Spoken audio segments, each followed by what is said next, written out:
এজন্য বিশ্বনবী বললেন, খবরদার এদিনের নামাজ মিস করো না।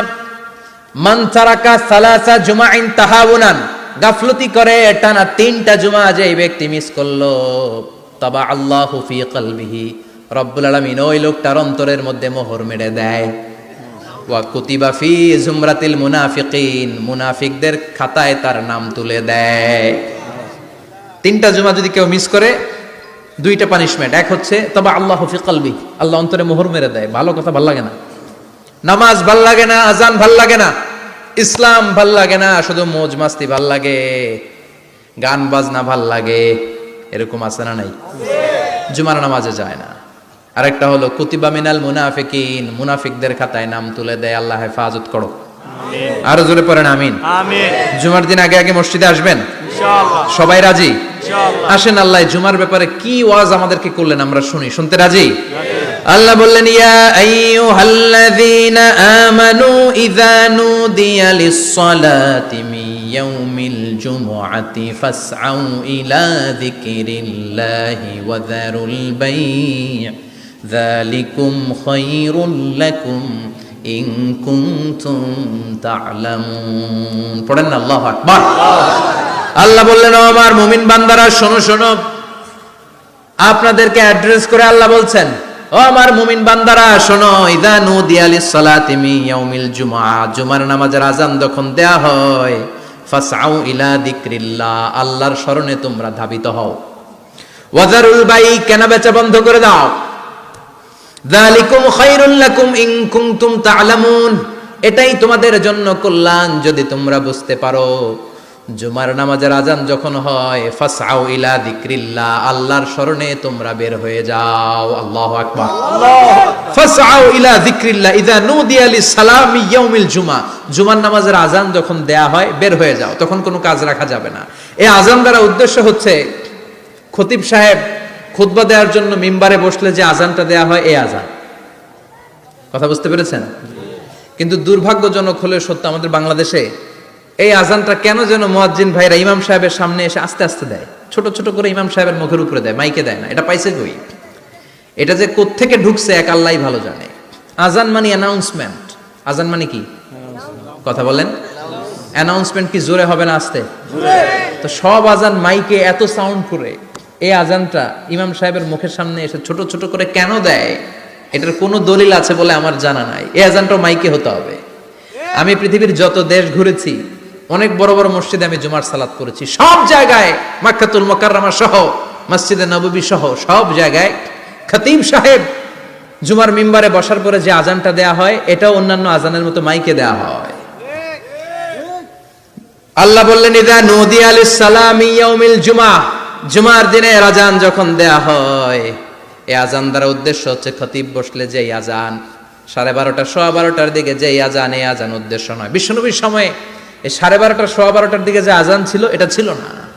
বিশ্বনবীর সময় ছিল না, আবু বকরের সময় ছিল না, সাইয়েদনা ওমর ফারুকের সময় ছিল না। এটা চালু হয়েছে সাইয়েদনা উসমান যুন্নুরাইনের সময়। তখন মদিনাতে মানুষের সংখ্যা অনেক বেড়ে গিয়েছে, লোকজন আর জায়গা হয় না, মুসল্লিতে ঠাসাঠাসি।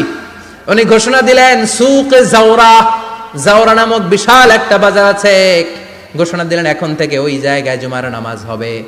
মানুষ যেন আগ থেকে প্রস্তুতি নিয়ে আসতে পারে, এজন্য জাওরা নামক বাজারে উনি আর একটা আযান দেওয়ার প্রচলন করলেন। সুবহানাল্লাহ।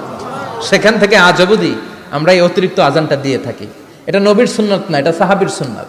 বিশ্বনবীর সুন্নাহ মেনে নেওয়া যেমনি আবশ্যক, 4 খলিফার থেকে পাওয়া সুন্নাতগুলো মেনে নেওয়া আবশ্যক। বিশ্বনবী বললেন, আলাইকুম বিসুন্নতি ওয়া সুন্নাতিল খুলাফায়ে রাশিদিন আল মাহদিন, আমার সুন্নাত ধরবা, হেদায়েত প্রাপ্ত 4 খলিফার সুন্নাত ধরবা। কেমনে ধরবা? ইক্ষু চিনেন? ইক্ষু না গ্যান্ডারি নাকি আখ না কুশাই? হ্যাঁ, আখ। কাঁচা আখ খায় কি করে? এই সামনের দাঁত দিয়ে ভাঙে না? সামনের দাঁত দিয়ে বলে ভাঙে, চাপার দাঁত দিয়ে, এই জায়গার দাঁত দিয়ে শক্ত করে ধরতে হয়। বিশ্বনবী বললেন, আব্দু আলাইহা বিন নওয়াজিজ, আমার সুন্নাত আর সাহাবীদের সুন্নাতকে চাপার দাঁত দিয়ে আঁকড়ে ধরো, যাতে ছুটে না যায়। চিল্লায় পড়েন আল্লাহু আকবার। এটা সাইয়েদনা উসমানের সুন্নাত। বিশ্বনবী বললেন, ইযা নুদিয়া লিস-সালাহ মিন ইয়াউমিল জুমআতি ফাসআউ ইলা যিকরিল্লাহ, জুমার দিনে আযান যখন দেয়া হয়, ফাসআউ ইলা যিকরিল্লাহ, আল্লাহর স্মরণের দিকে ধাবিত হও। দেরি করো না। দেরি করা যাবে না। আজান হইলে কোনো কাজ রাখবেন? কোনো ব্যস্ততা থাকবে?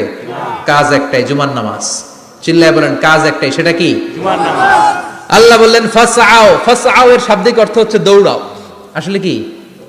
তো এই দৌড়াও দিয়ে আসলে দৌড়াও বোঝানো হয়নি, এটা দ্বারা বোঝানো হয়েছে আল মুবাদারা ওয়াল ইহতিমাম, ইম্পর্টেন্স দেয়া, এমফাসাইজ করা, গুরুত্বের সাথে আগে আগে প্রস্তুতি নাও। ফাসআউ দ্বারা দৌড়ানো বোঝানো হয়নি। প্রমাণ কি? কারণ বিশ্বনবী দৌড়ে দৌড়ে নামাজে যেতে নিষেধ করেছেন।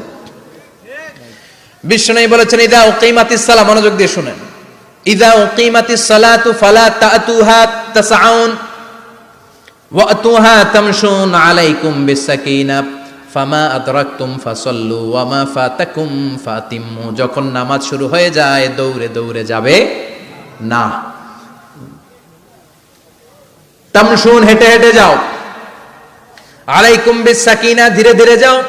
ফামা আদরাকতুম ফাসাল্লু, ইমাম সাহেবের সাথে যে যত রাকাত পাবা পড়বা। ওয়া মা ফাতাকুম ফাতিম্মু, যেটা ছুটে যায় নিজে নিজে পড়ো, কবুল করে নেবে কে? আল্লাহ। কিন্তু দৌড়ে যায় নামাজ ধরা যাবে না। খবরদার, ধীরস্থির ভাবে যাবেন। হাঁটার মধ্যে একটা গুরুত্ব দিয়ে তাড়াতাড়ি ধরতে চাবেন, কিন্তু দৌড়ে যাওয়া যাবে না, নিষেধ করেছেন। অনেক মুসল্লিরা এটা করে। ধরেন মাগরিবের নামাজ, অজুখানাতে মুসল্লিরা ওযু করতেছে, ইমাম সাহেব নামাজ শুরু করেছেন আল কারিআতু মাল কারিআ ওমা আদরাকা মাল কারিআ। মুখস্থ আছে না সবার?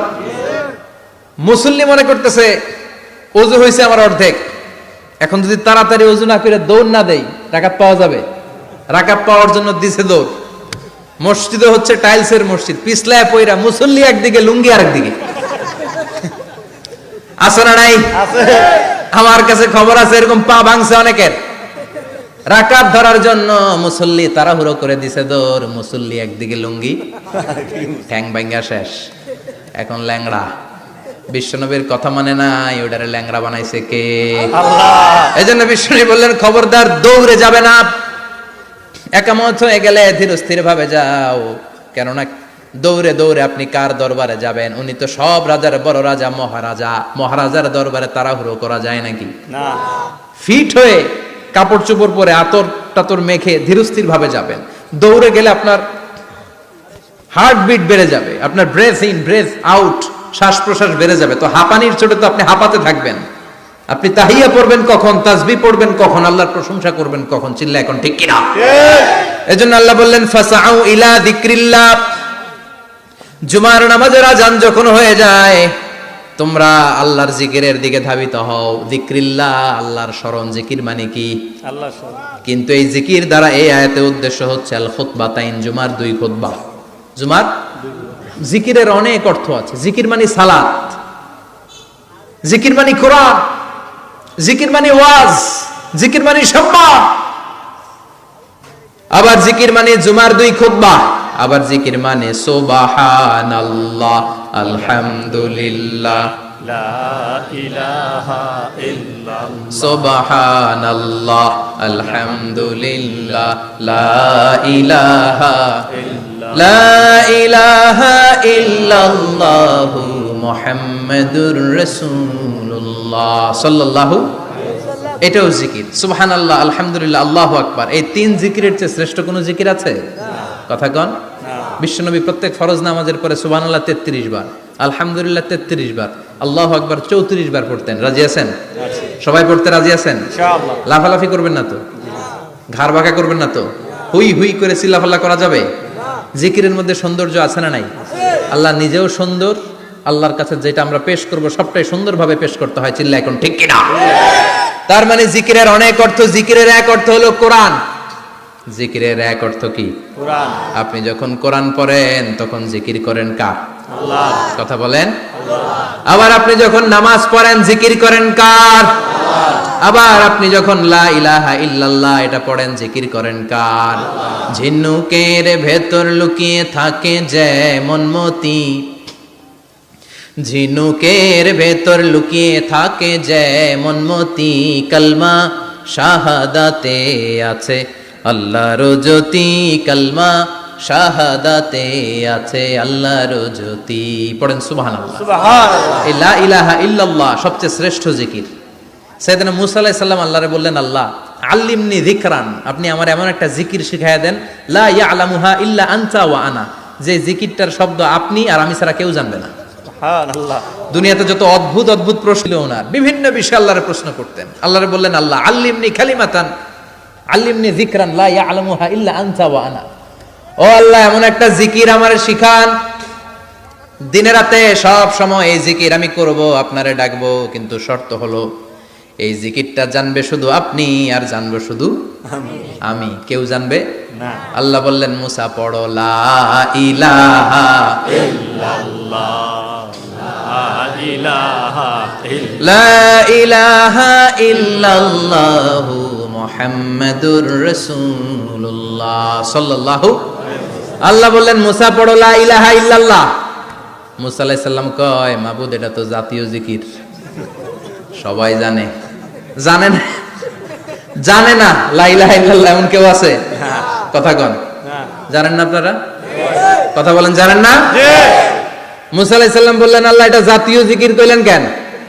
আমি তো চাইছি এক্সট্রা অর্ডিনারি, অসাধারণ একটা জিকির, সুপারক্যালিফ্রাজিলিস্টিক এক্সপিয়ালিডোসাস, এক্সেলেন্ট একটা জিকির, আনপ্যারালাল, কারো কাছে নাই, শুধু আমি জানবো আর আমি পড়বো। আল্লাহ বললেন, মুসা এই লা ইলাহাকে যদি এক পাল্লায় রেখে দাও, তামাম বিশ্ব, সাত আকাশ, সাত জমিনটারে তুলে যদি তুমি আরেক পাল্লায় রেখে দাও, লা রাজাহাত কাফাতু লা ইলাহা ইল্লাল্লাহ, মুহূর্তের মধ্যে লা ইলাহার পাল্লা ভারী হয়ে যাবে। ও মুসা, তুমি যতই এক্সক্লুসিভ জিকির চাও, লা ইলাহার চেয়ে দামি জিকির আমার কাছে নাই। চিৎকার করে পড়তে হবে আল্লাহু আকবার। তার মানে নামাজ ও জিকির, কোরআন ও জিকির, এই যে আমরা ওয়াজ করতেছি এইটাও কি কথা কন? বিশ্ব নবীর আল্লাহ বললেন, ও নবী ফাযাক্কির ইন্নামা আনতা, ও নবী আপনি জিকির করেন মানে ওয়াজ করেন। ইন্নামা আনতা মুযাক্কির, ও নবী আপনি ওয়াজ করে শোনান। লাস্তা আলাইহিম বিমুসাইতির, আপনারে দারোগা বানিয়ে পাঠাই নাই, আপনি শুধু ওয়াজ করেন। কার কথা? চিল্লায় বলেন কার কথা? আল্লাহর। কিন্তু এইখানে জিকির দ্বারা উদ্দেশ্য হচ্ছে জুমার খুতবা। ফাসআউ ইলা যিকরিল্লাহ, আল্লাহর জিকিরের দিকে ধাবিত হও, এই জিকির দ্বারা উদ্দেশ্য হলো জুমার খুতবা। তার মানে জুমার খুতবা যে খতিব সাহেবরা দেন, এখানে মসজিদের খতিব আছেন কারা কারা দেখি একটু হাত তোলেন তো। 1 2 3 4 5 6 7, গুণে শেষ করা যাবে না, অনেক খতিব। আল্লাহ এই খতিবদেরকে তুমি কবুল করো, আর জোরে পড়েন আমিন। এই যে যিকরুল্লাহ, ফাসআউ ইলা যিকরিল্লাহ দ্বারা আল্লাহ তাআলা জুমার খুতবাকে বুঝিয়েছেন। কি বুঝিয়েছেন? মনোযোগ আপনাদের আছে না গেছে? শেষ করে দেই, অনেক রাত হয়েছে তো। ছোট্ট একটা দোয়া পড়ি, শেষ করব? আরো কয়েক মিনিট মনোযোগ থাকবে? তাকবীর দেন, লিল্লাহে তাকবীর, আরো জোরে দেন, লিল্লাহে তাকবীর।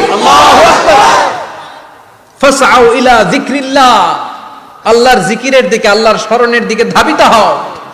এটা দ্বারা উদ্দেশ্য হচ্ছে জুমার খুতবা। আল্লাহ বুঝাতে চাইলেন জুমার খুতবা যাতে মিস হয়ে না যায়, এজন্য জুমার খুতবারে যেন তেন মনে করবেন না, এটা ওয়াজিব। জুমার নামাজ যেমনি ওয়াজিব, জুমার খুতবা দেওয়াও, কথা বলেন, জুমার খুতবা ওয়াজিব, শোনা ওয়াজিব, খুতবা দেওয়া ওয়াজিব। এই জন্য রব্বুল আলামিন জোহরের নামাজকে ফরজ করে দিয়েছেন 4 রাকাত। যেহেতু জোহরের নামাজের আগে পরে কোনো খুতবা নাই, জুমার দিন খুতবা আছে, তাই জুমার দিন 4 রাকাত থেকে কমিয়ে তিনি 2 রাকাত করে দিয়েছে।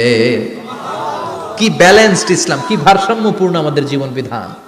প্রতিদিন জোহরের সময় ফরজ কয় রাকাত, কিন্তু জুমার দিন ফরজ কয় রাকাত? 2 রাকাত কমাইলো কেন? খুতবা, সুবহানাল্লাহ কইবেন না? এজন্য জুমার খুতবাটা খতিব সাহেব যারা আছেন খুবই জরুরি।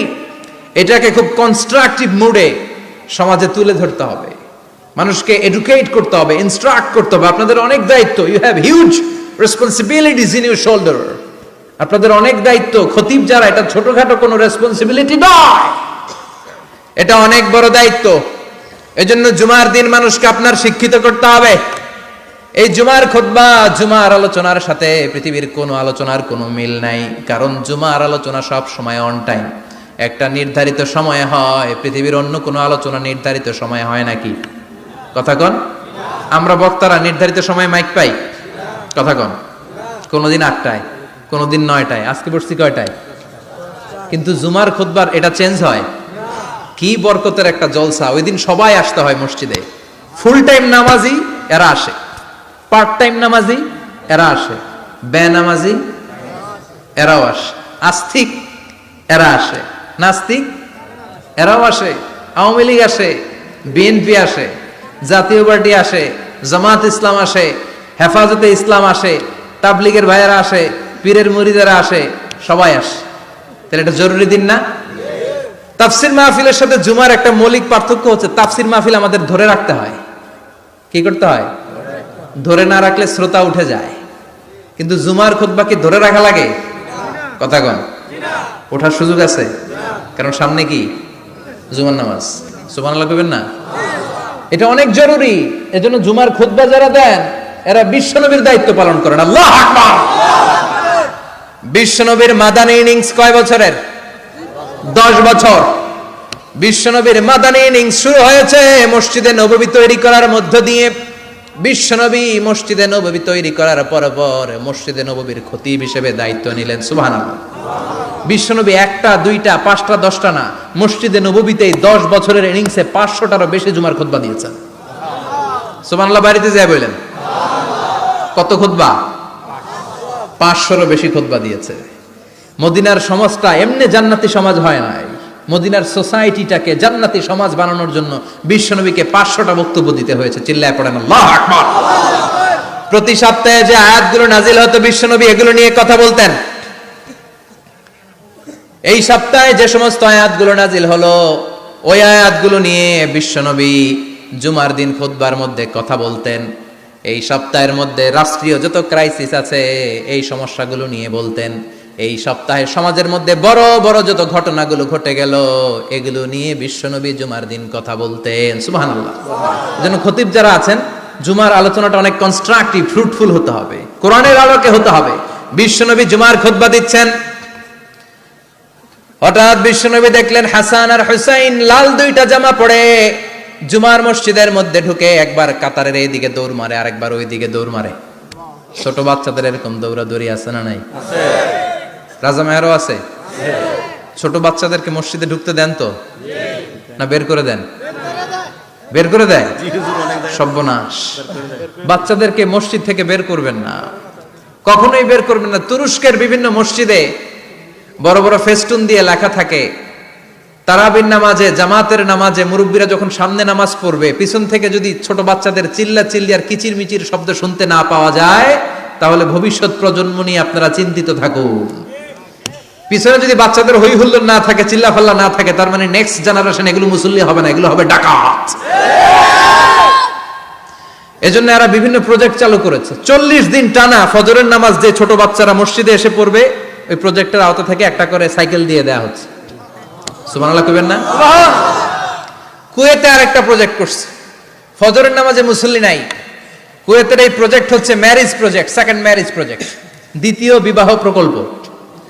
কি কাজ এই প্রকল্পের? তারা ঘোষণা দিল মসজিদে ফজরের সালাতে মুসল্লি পাওয়া যায় না, তো যারা যারা ফজরের নামাজে মসজিদে আসবে না, টাইমলি আসবে না, তাদেরকে মসজিদের টাকা দিয়ে মসজিদের অর্থায়নে দ্বিতীয় বিবাহের ব্যবস্থা করে দেওয়া হবে। এই ঘোষণা দেওয়ার পর থেকে ওই এলাকার কোনো মহিলার তাহাজ্জুদ মিস হয় না। ফজর তো অনেক দূরে, তাহাজ্জুদের সময় থেকে হাজবেন্ডের ডাকা শুরু করে মসজিদে যাও, তাড়াতাড়ি তাড়াতাড়ি কোথায় যাও, কারণ মসজিদে না গেলে দ্বিতীয় বিয়ে আছে না নাই?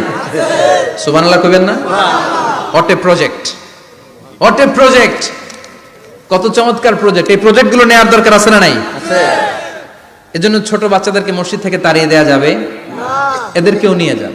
এরা হাসতে খেলতে চলতে ফিরতে, আমি বাইরের যত জায়গায় তারাবি পড়েছি, অনেক দেশে তারাবি পড়েছি রামাদানে, ছোট বাচ্চারা পিছনে অনেক কিচির মিচির করে। হঠাৎ অ্যানাউন্সমেন্ট দেয় বাবা মারা ছেলে মেয়েদেরকে শান্ত করেন, কিছুক্ষণ শান্ত, 2 রাকাত পরে আবার চিল্লাচিল্লি, আছে না নাই? ওরা যদি না চিল্লায়, ওরা যদি লাফালাফি না করে, লাফালাফি কি 80 বছরের মুরব্বী করবে? কথা কয় না। মুরব্বী লাফালাফি করলে এটা মানাবে? ছোট বাচ্চারা লাফালাফি করবে, একজন আরেকজনের কামড় দিবে, কাচের গ্লাস ভাঙবে, এটাই পৃথিবীর সৌন্দর্য। চিল্লায় বলেন ঠিক কিনা? বিশ্বনবী একবার আসরের নামাজের সেজদা লম্বা করে দিলেন, সাহাবারা বললেন নবী নামাজের পরে ধরলেন অসুস্থ হয়ে গেলেন নাকি, অথবা কোরআনের আয়াত সেজদা অবস্থায় নাজিল হয়ে গেল নাকি? আসরের সেজদা তো এত লম্বা করতে কখনো দেখি নাই রে নবী। বিষ্ণুই বললেন, না, অসুস্থ হই নাই, কোরআনের আয়াত নাজিল হয় নাই। আমি যখন সেজদায় লুটিয়ে পড়েছি, আমার কলিজার টুকরা নাতি হাসান আমার কাঁধের উপরে চেপে বসেছে। আমি যদি সেজদা থেকে মাথা উঠাই হাসানের কষ্ট হয়ে যাবে, তাই আসরের একটা সেজদা আমি ইচ্ছা করেই লম্বা করে দিয়েছি। কি নবী ছিল, কি মায়া ছিল নাতিদের সাথে। হাসান হুসাইন বিশ্বনবী, যে নবী হচ্ছে সব নবীদেরও সর্দার, ওই নবীরে ঘোড়া বানায়া, বিশ্বনবীর বাবরি চুল ছিল তো, ওই চুল ধরে এরকম ঘোড়া ঘোড়া খেলতো। বিশ্বনবীর কাঁধে বসে বিশ্বনবীর বাবরি চুল টেনে টেনে কয়, এটা আমার ঘোড়া। হাসান হুসাইনের গায়ের এমন কোন জায়গা নাই যে জায়গায় বিশ্বনবী চুমা দেয় নাই। আর বলতেন, রাইহানা চাইনি ফিদ দুনিয়া, হাসান আর হুসাইন হলো আমার দুনিয়ার সুগন্ধি। সাইয়্যিদা শাবাবি আহলিল জান্নাহ, জান্নাতীরা আপনারা যারা জান্নাতে যাবেন, আপনাদের সামনে দুইটা পতাকা থাকবে, একটা থাকবে হাসানের হাতে আর একটা হুসাইনের হাতে। বিশ্বনবী মসজিদে নববীতে জুমার খুতবা দিচ্ছেন, হঠাৎ হাসান আর হুসাইন লাল দুইটা জামা পরে কাতারের মধ্যে দৌড়াদৌড়ি শুরু করলেন। বিশ্বনবী খুতবা থামিয়ে দিলেন, মিম্বার থেকে নেমে হাসান হুসাইনকে দুই হাতে টানতে টানতে মিম্বারের উপরে নিয়ে আসলেন, যাতে মুসল্লিদের ডিস্টার্ব না হয়ে যায়। হাসানকে ডান হাতে ধরে, হুসাইনকে বা হাতে ধরে বাকি খুতবাটা বিশ্বনবী তখন শেষ করলেন। 500টা খুতবা দিয়েছেন। কয়টা? চিল্লায় বলেন, কয়টা? আবার বিশ্বনবী জুমার খুতবা দিতে দাঁড়ালেন। এক সাহাবী এসে বসে বলল, বিশ্বনবী বললেন, কুম, দাঁড়াও, 2 রাকাত পড়ছো? সাহাবী কয়, না, পড়ি নাই। বিশ্বনবী বললেন, ইরকা রাকাতাইন, 2 রাকাত পড়ো। সাহাবী 2 রাকাত পড়া শুরু করলেন, বিশ্বনবী আবার খুতবা দেওয়া শুরু করলেন। খুতবার নিরবিচ্ছিন্নতাকে ভঙ্গ করে বিশ্বনবী তাকে দাঁড়াতে বললেন, 2 রাকাত নামাজ পড়তে বললেন। তার মানে খতিব সাহেব মন গড়া শুধু খুতবা দিয়ে যায় না, ডানে বায়ে কোথায় কি হচ্ছে সবকিছু নজরে রেখে, কন্ট্রোলে রেখে, সামাজিক সব সমস্যার কথাগুলো তুলে ধরে অসামাজিক কার্যকলাপের বিরুদ্ধে হুঙ্কার দিয়ে জুমার প্ল্যাটফর্মটাকে শক্তিশালী করাই হচ্ছে একজনের খতিবের দায়িত্ব। চিল্লায় কোন ঠিক কিনা?